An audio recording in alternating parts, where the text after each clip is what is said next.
શ્રદ્ધા, બોલો. આજે શું બનાવ્યું? આજે ચોમાસામાં એટલે કે વરસાદની સિઝનમાં ખાવાની મજા આવે એવી મસ્ત મસ્ત સુખડી અને વઘારેલી ખીચડી. શું વાત છે! આજના વિડીયોમાં સવારે કમેન્ટ આવી હતી કે બેન સુખડીની રેસીપી આપવાનું, તો કમેન્ટ બી આવી અને માહોલ બી બની ગયો વરસાદનો, તો મેં તો ચાલો બનાવી નાખીએ સુખડી. તો જોવો એટલી મસ્ત પોચી પોચી સુખડી બની અને જોરદાર સુખડી બની જુઓ. વાવ, એકદમ મેલ્ટન માઉથ અને ખાવાની મજા આવે એવી સુખડી બની. તો ચાલો આપણે ફટાફટ રેસીપી આપી દઈએ સુખડીની. એના માટે મેં અહીંયા ઘડી 1 વાટકી ભરીને ઘઉંનો આપણે રોટલી બનાવીએ ને એ લોટ લીધો છે 1 વાટકી. સામે અડધી વાટકી ભેળેલું લીધું છે. શીરાનો લોટ આપણે શીરો બનાવીએ ને એ ભેળેલું લીધું છે અડધી વાટકી. અને 1 વાટકી રોટલીનો લોટ છે. અને હવે આપણે અંદર ઘી ઉમેરીશું. આ ઘરનું બનાવેલું મસ્ત ચોખ્ખું ઘી છે. તો આપણે લોટને શેકીશું ઘી ઉમેરીને. ઘીમાં કોઈ માપ નહીં, લોટ ઘીમાં ડૂબી જાય ને એટલું ઘી જુઓ. તો આવી રીતે પહેલાં આપણે લોટ લેવાનો અને ઘી અંદર થોડુંક થોડુંક ઉમેરતા જવાનું અને જોવાનું કે કેટલો મતલબમાં ઘી એમાં ભળે છે લોટમાં. પછી આપણે ડિસાઈડ કરવાનું. જો હજી લોટ આપણો કોરો રહી ગયો એટલે ઘી થોડુંક હજી ઓછું છે, તો હજી આપણે 1 ડોકલા જેટલું ઘી ફરી લઈશું.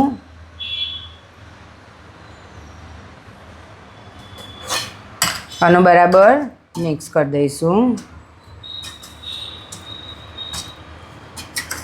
આવી રીતે બધો લોટ ઘીમાં પલળી જવો જરૂરી છે. ઘીમાં લોટ પલળી જાય ને એટલે સુખડી મસ્ત થાય. જુઓ, બહુ નેતર પેતરે નહીં, શીરાના જેવું એ ઘી ના જુઓ અને બહુ ઓછું ઘી એ ના જુઓ. જુઓ આ રીતે આપણો લોટ ઘીમાં પલળી જવો જુઓ. હવે આપણે આ લોટનો ઘીમાં શેકી દઈશું.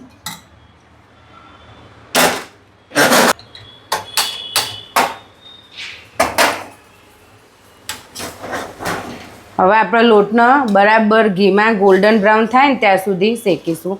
તમે એકવાર આવી રીતે હું જે રીતે સુખડી બતાવું છું ને એ રીતે બનાવજો. ખાવામાં એ મજા આવશે, ક્રન્ચી લાગશે અને એકદમ પોચી બી થશે. દાંત વગરના એ ખાઈ શકશે ને દાંતવાળાની એ ખાવાની મજા આવશે. એટલી મસ્ત સુખડી થશે. તો આવી રીતે આપણે લોટને બરાબર શેકી લઈશું. મારા વિડીયોમાં કમેન્ટ આવો એટલે હું પૂરેપૂરી ટ્રાય કરું છું કે તમે કમેન્ટમાં જે રેસીપીઓ માગી હોય એ રેસીપીઓ જેમ બનાવી એમ જલ્દી હું વિડીયો બનાવીને અપલોડ કરી શકું. તો જે પ્રમાણે મારો મતલબમાં રેસીપીઓ બનશે ને એ પ્રમાણે જેટલી કમેન્ટો છે ને એ બધી જ રેસીપીઓ હું અપલોડ કરી દઈશ. તો આજના જ વિડીયોમાં સવારે કમેન્ટ આવી હતી કે બેન સુખડીની રેસીપી આપો ને. તો મસ્ત વરસાદનું ઠંડુ ઠંડુ વાતાવરણ હતું અને સુખડીની રેસીપીની કમેન્ટ આવી હતી. તો મેં તો ચલો તાણ આજે બનાવી નાખીએ સુખડી અને વઘારેલી ખીચડી. તો ખાવાની એ બહુ મજા આવે. તો બસ હવે આપણે આ લોટનો શેક્યા કરીશું. જો ધીમે ધીમે લોટ હલકો થતો જશે, શેકાશે. તો આપણે સુખડી માટે આ ઘઉંના લોટનો મીડિયમ ટુ લો ફ્લેમ ઉપર શેકીશું.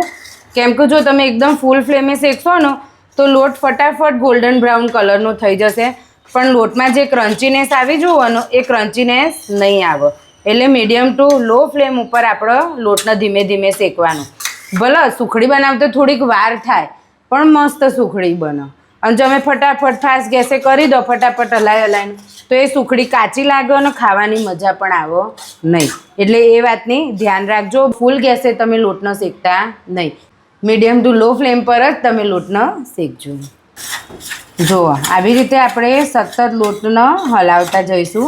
જેમ જેમ લોટ થશે ને તેમ તેમ થોડોક હલકો થતો જશે. આ રીતે સુખડી બનાવશો અને ખાવાની એટલી મજા આવશે ને, એકદમ મસ્ત સુખડી બનશે. સુખડી પ્રેમી હોય ને એ લોકોને તો ખબર જ હોય કે આ રીતે સુખડી બનાવીએ ને મસ્ત લાગે. કેમ કે ઘણા લોકો જે એવા હોય કે જેને સુખડી બહુ જ ભાવતી હોય, મારા જેવા હોય ને ઘણા. મને તો જો કે બધું જ બહુ ભાવે, પણ અમુક વસ્તુ હોય કે જે બહુ ભાવતી હોય. તો એમાંની આ એક વસ્તુ છે સુખડી. તો બસ આવી રીતે હલાવતા જવાનું, ધીમા ગેસે શેકતા જવાનું. જુઓ આવી રીતે ગોલ્ડન બ્રાઉન કલરનો લોટ થઈ જાય એ સ્ટેજ ઉપર આપણે અહીંયા અડધી વાટકી, તમારે જે પ્રમાણે જોવો એ પ્રમાણે તમે ગોળ લઈ શકો ગળ્યું ખાતા હોય પ્રમાણે. પણ મારા ઘરે ગળ્યું થોડુંક ઓછું ખવાય એટલે મેં અડધી વાટકી જ ગોળ લીધો છે અને ગેસ બંધ કરી દેવાનો. ગોળ નાખીને તરત જ ગેસ બંધ કરી દેવાનો એટલે પાયો આકરો થાય નહીં. અને બરાબર મિક્સ કરવાનું. તમે 1 વાટકી 1.25 વાટકી ગોળ પણ લઈ શકો છો, પણ અમારા ઘરે ગળ્યું એકદમ ઓછું ખવાય છે એટલે મેં અડધી વાટકી લીધું છે. તો બસ આવી રીતે લોટમાં જ આપણો ગરમ લોટ હોય ને એમાં બધો ગોળ ઓગાળી દેવાનો ગેસ બંધ કરીને. ગોળ નાખો ને તરત જ ગેસ બંધ કરી દેજો. હું જે વસ્તુ 1 થી 2 વાર બોલું ને એ વાત ઉપર થોડુંક વધારે ભાર આપજો જેથી તમારી વસ્તુ સારી બને. જો તમે ગેસ ચાલુ રાખશો ને તો પાયો આકરો થઈ જશે ને તો સુખડી એકદમ કડક ને ચવળ ને એવી થઈ જશે. ભાઈ દોઢ તૂટી જશે પણ સુખડી નહીં તૂટે. એટલે એ વાતનું ધ્યાન રાખજો. આવી રીતે ગોળને કઢાઈમાં જુઓ ઓગાળી દેવાનું. જુઓ આ બધો ગોળ આપણો ઓગળી ગયો.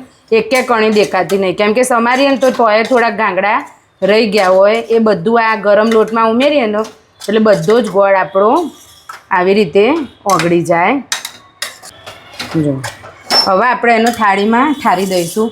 મેં એકદમ નાની થાળીમાં ઠારીશ કેમ કે અમારા ઘરે કેવું ગરમ ગરમ સુખડી જ ખવાય એટલે અમારે જોવો ને એ પ્રમાણે અમારી થાળી ફિક્સ જ છે સુખડી માટેની. અમારા ઘરમાં અમે આટલી થાળી સુખડી બનાવીએ પતી જાય, પછી જ્યારે ખાવી હોય ને ત્યારે ફરી બીજી વાર બનાવવાની. એટલે આ થાળી અમારે સુખડી માટેની જ છે સ્પેશિયલ. તો બસ આપણે આવી રીતે થાળીમાં સુખડીને ઠારી દઈશું અને ઠંડી પડવા દઈશું. પછી આપણે એના ચોસલા પાડીશું. જો આ ઠંડી પડી ગઈ ને એટલે બધું ઘી આપણે જે ઉપર તરતું હતું ને ચૂસાઈ ગયું. હવે આપણે કટ કરી દઈશું. થોડી ઠંડી થાય ને એટલે એના પીસ સારા પડું. પણ આમ ઘસેડીને પીસ નહીં પાડવાના. સુખડીના પીસ આવી રીતે જ પાડવાના. આમ ચપ્પુ નાખવાનું પછી આમ આવી રીતે. જુઓ ઓલવેઝ સુખડીના પીસ આવી રીતે જ પાડવાના. તો આવી રીતે આપણે મસ્ત ચોરસ ટુકડામાં કટ કરી લઈશું. તો મેં સુખડીને ધીમે ધીમે બધા ચોરસ કટકામાં કટ કરી લીધી છે. હવે એને સાચવીને ધીમે ધીમે થાળીમાંથી ઉખાડીશું. બહુ ઉતાવળ નહીં કરવાની, એકદમ શાંતિથી ઉખાડવાની. તો જુઓ ફ્રેન્ડ્સ રેડી છે આપણી મસ્ત મસ્ત પોચી અને વરસાદની સિઝનમાં કે કોઈ બી સિઝનમાં શિયાળામાં બી ખાવાની મજા આવે એવી સુખડી. જો હું તમને ખોલીને બતાવી દઉં. એકદમ મસ્ત સુખડી બની છે, જોરદાર સુખડી બની છે.